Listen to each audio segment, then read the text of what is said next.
Damon G here on behalf of the Culture Collective by way of Big Gold Belt Media with a review of The Bat Fam on Prime Video, out now, all the episodes of season 1 for your viewing pleasure. And Bat Fam is one of those shows where the pilot that the show is springboarding off from doesn't do it any justice. Let me eat crow now, because this is based on the Merry Little Batman with Damian Wayne as the Little Batman. I didn't like it last year, and you can see that review here on the channel, here on youtube.com/biggoldbelt. I didn't really enjoy that show. I thought this was going to be a drag. I thought it was going to be a slog, and I have to admit when I'm wrong. This show has whimsy. This show is fun. Exactly, fun in a way that some would find really syrupy and saccharine.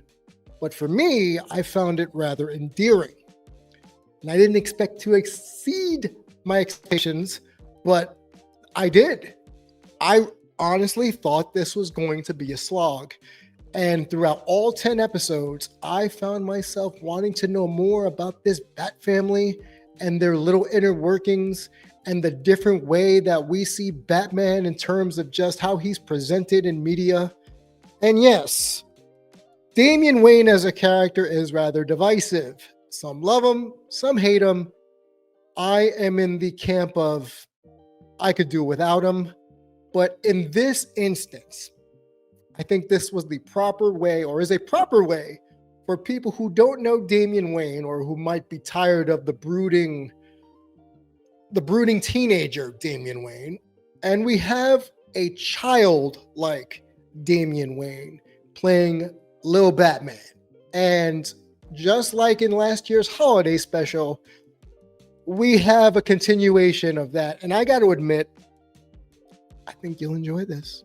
I honestly think you all will enjoy this because, as I said, it's rather endearing. So we get a spotlight here on various creatures and characters such as Bruce, obviously, Damian, Alfred, and my favorite parts are the random appearances by one Ra's al Ghul and by Dr. Langstrom, aka Man-Bat. Yeah, Man-Bat lives in the Batcave. Also, Ra's al Ghul just pops up randomly because it's Ra's al Ghul. But it's done in such a way where, yes, it's supposed to be campy, but at the same token, it's so much more enjoyable because it's campy. And I think what has turned me from disliking the original part of this all is the fact that you've incorporated all these different Batman characters and you've made them, pardon the pun, part of the Bat family. It's not just Bruce, it's not just Alfred, it's not just Damian, it's Ra's, it's Man-Bat. There's even appearances by other villains. What I won't mention or spoil too much more outside of that, but I will say my two favorite new characters are the characters of both Alicia Pennyworth, who is Alfred's niece and Bruce's childhood friend. She has a very interesting story arc that you have to watch all the episodes to see and understand. And by the end of it all, she has a pretty decent chunk of character time, and I like it. I enjoy seeing new characters get fleshed out.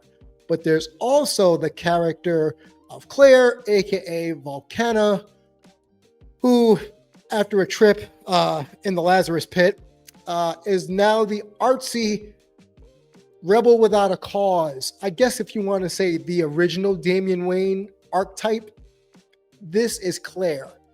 But she plays a character that is resistant. We've all been there. Resistant to family dynamics, resistant to people potentially giving two things about her. And this whole season, her character arc, as well as the rest of the family, it's set to put you on a course of, hopefully we get a kumbaya moment at the end of it all. But if you are watching from episode 1, where Claire does not want to be a part of anything Batman or Batfam related, yeah, I think you'll enjoy the fact that on one hand it's cliche, And on the other hand, it's a lot more enjoyable than I guess even the trailers would lead you to believe. She has a metamorphosis. I'm not going to say what, I'm just going to say her metamorphosis throughout the entire season of season 1 is accurate in more ways than one. You're just going to have to watch it to find out. But as much as I didn't enjoy Merry Little Batman, I'm glad this show was given a full slate, a full season. And it's nice to see a lighter take on the Dark Knight and focus on the trials and tribulations that he's going through of having a family, a Bat fam, again, to bring to bring the title full circle, while juggling the series-long issue of him being Batman with a season-long caper that is slowly being pieced together with random rogues from Batman's gallery, which you will see. Batman's rogue gallery does make an appearance, so fear not. It's not all doom and gloom, and this is not, I repeat, this is not a Teen Titans Go situation. This, in my opinion, is a better iteration of a Bat family than doing something like Teen Titans Go. And as I said at the beginning of this review, I'm eating crow, and it's rather salty because I was wrong. I was thinking, again, this was going to be bad, and it turned out being really, really enjoyable. So it's a fun little show, fun for kids, fun for adults. It's pleasant. It's fun. It's whimsical. As I said earlier, I give this a 7 out of 10.